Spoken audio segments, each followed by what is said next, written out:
فيديو جديد من سلسلة لف في أسيوط، والنهارده فيديو لقاءات مركز ديروت الجزء الثاني.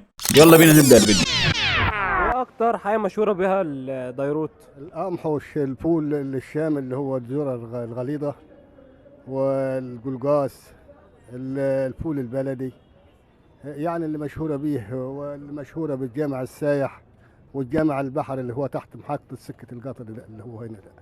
طيب لو قلت لك ايه اكتر جامع مشهور في ديروت؟ هو الجامع السايح أكتر جامع مشهور وفيه مصلين ورواد الجامع السايح. ايه اكتر جامع مشهور في ديروت؟ ديروت الشريف ولا ديروت المحطة هنا؟ ديروت عموما. ديروت عموما أكتر جامع مشهور الجامع السايح والجامع البحر ده هو اللي تحت السك. طب لو قلت لك توصف لي ديروت هتقول لي ايه؟ بيروت أصل عاداتها كتير ما تتوصفش، فيها أبو جبل مشهورة بالمبنى اللي هي البروج وبتاع البراج، خد لي بالك. هنا وسط البلد مشهورة بالمحطة والسوق والحاجات اللي زي كده يعني.